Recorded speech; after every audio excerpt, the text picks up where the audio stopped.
Les estivales de la question animale.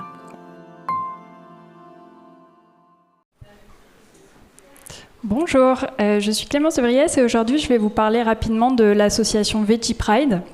Alors l'association Veggie Pride, ce n'est pas que des petits animaux énervés et trop mignons, c'est surtout une association qui lutte depuis 2001 contre la pression sociale exercée sur les animalistes, donc au sens les personnes qui veulent défendre les animaux. Donc ça peut être des pressions de divers ordres, des pressions légères ou plus fortes, des moqueries, des insultes, peut-être de la discrimination.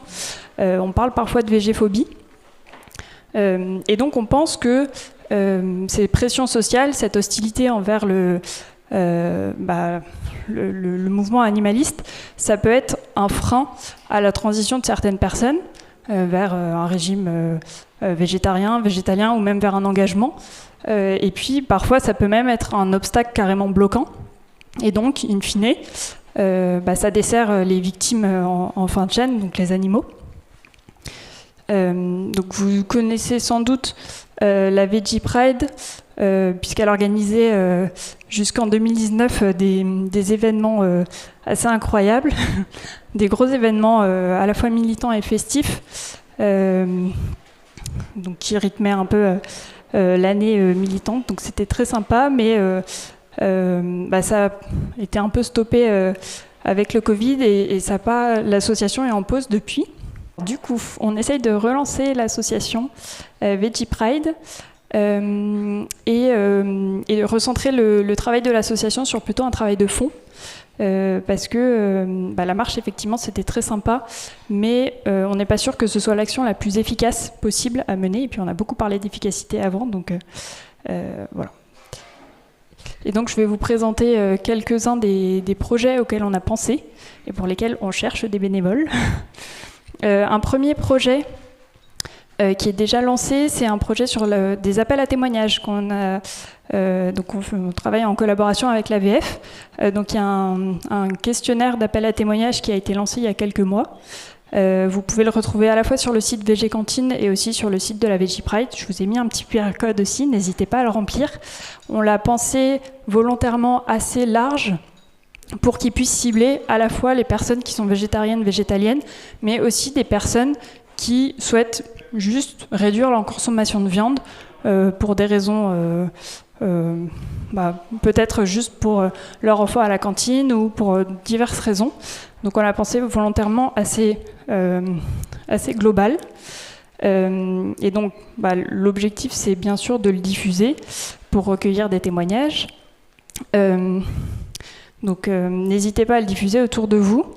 Et sachant qu'on a identifié qu'il y avait un biais possible, donc pour l'instant on le diffuse si on le diffuse auprès de vous, donc des personnes qui sont quand même assez engagées dans ce milieu-là, il y a un biais qui est le biais du survivant, parce que donc vous tous, vous avez sans doute subi des pressions sociales liées à votre engagement, mais ça a peut-être été un frein pour votre engagement ou votre transition, mais vous avez survécu, dans le sens où vous avez réussi à poursuivre votre engagement et à transitionner vers végétarisme, véganisme, et puis même jusqu'au fait de venir à ce type d'événement.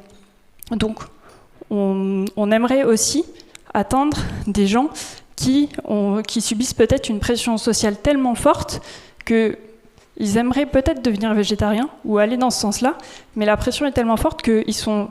leur initiative est tuer l'œuf vegan et qu'ils ne peuvent même pas commencer leur transition, ou peut-être qu'ils sont trop isolés dans leur entourage et que ce n'est pas possible.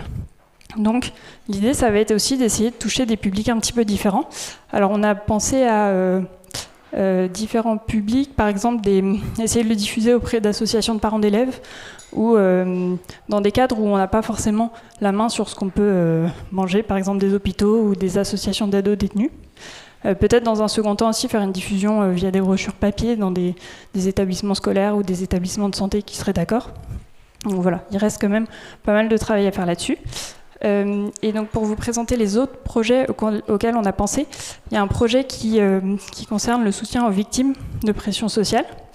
Donc recueillir des témoignages, c'est bien. L'idée, c'est que ça puisse être utile aussi aux gens qui subissent ces pressions sociales. Donc peut-être dans un premier temps mettre en place un système d'écoute par mail, par chat, peut-être proposer des conseils dans la mesure du possible, et puis peut-être organiser des groupes de soutien ou des groupes de parole, pour permettre aux gens qui n'ont pas forcément dans leur entourage proche des gens qui les soutiennent dans cette démarche de trouver des soutiens ailleurs. Et puis de les accompagner dans leur démarche, dans le cheminement, pour qu'ensuite ils puissent être en mesure d'aider les animaux. Un deuxième projet qui serait rendre visibles les victimes de la pression sociale. Donc ça va se baser notamment sur le questionnaire qu'on aura diffusé, une fois qu'on aura suffisamment de réponses. Donc ça peut être faire une synthèse un petit peu des réponses qu'on a eues, essayer d'identifier d'où proviennent les pressions. Est-ce que c'est dans un cadre familial, amical? Est-ce que c'est plutôt des discriminations professionnelles? Est-ce que c'est plutôt dans différentes institutions de santé ou autres? Voir quel type de pressions sont encore subies aujourd'hui. On se doute qu'il y en a encore. On sait que c'est de plus en plus acceptable de réduire sa consommation de viande pour des raisons écologiques ou de santé, mais pour les animaux, c'est toujours encore un petit peu compliqué. Donc voilà, rédiger peut-être un rapport annuel avec les différents témoignages qu'on aura reçus. Peut-être pour certaines personnes qui seraient OK de faire une captation vidéo avec des témoignages forts, ça permet aussi que ce soit pas que des statistiques, mais que ce soit aussi des histoires personnelles. Un autre projet, pour aller encore plus loin, si on a réussi les projets précédents, ce serait de faire du lobbying. Une fois qu'on aurait identifié la source de ces pressions sociales, c'est après comment est-ce qu'on fait pour essayer de travailler dessus, contacter des chefs d'établissement scolaire, de santé, voir comment on peut avancer là-dessus avec eux, éventuellement des acteurs politiques, d'autres associations. Tout est à construire. Et puis bien sûr un projet plus classique de développement des capacités de l'association, donc toutes les tâches administratives, recrutement de bénévoles, recherche de fonds, etc. Et puis s'il y a des gens qui sont intéressés pour relancer la marche Veggie Pride et l'événement, on n'est absolument pas contre, hein, bien sûr, c'est juste que il faut des gens. D'où mon slide de conclusion, on a besoin de vous. Donc voilà. Alors je ne sais pas du tout en termes de timing ce que ça a donné, mais je ne sais pas si on a le temps pour des questions ou pas. Et sinon...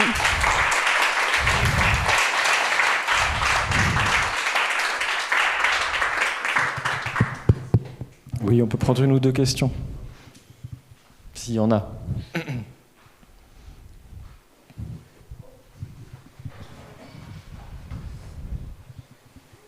Merci beaucoup. Oui, pour vous dire que ça fait plaisir de vous voir de retour. Ce sont des beaux projets. Je ne peux pas m'empêcher de vous demander, vous avez dû voir qu'il y a une certaine partie des militants qui s'auto-plafondent et qui voient Veggie Pride à côté. Est-ce que vous avez trouvé une façon de gérer ça, simplement? Est-ce que vous avez une stratégie pour gérer votre image ou une nouvelle identité? Comment vous allez faire? Alors, on a commencé à y réfléchir, mais il n'y a pas... c'est une question qui est encore en cours.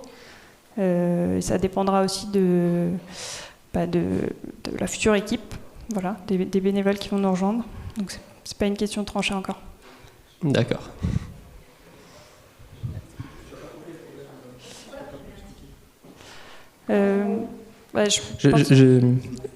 J'ai pas compris le problème. Enfin, je vois peut-être, mais je pense que ce serait utile qu'on m'explique. Sur Internet, sur Twitter notamment, parce que certains cercles militants trouvaient que c'était de la réappropriation, que c'était déjà le terme végéphobie, Yves et Mata, ils sont au courant que ça fait déjà polémique. Voilà, simplement, il y a sans doute une façon de communiquer. Moi, personnellement, je suis tout à fait d'accord, mais je pense que c'est important à un moment de réussir à faire en sorte qu'on parle vraiment de vous, de ce que vous faites, plutôt que d'avoir les mêmes polémiques chaque année. Donc voilà, s'il y avait une façon de gérer ça, ce serait super, quoi. Oui, donc c'est effectivement une polémique autour du nom Veggie Pride et autour du terme végéphobie.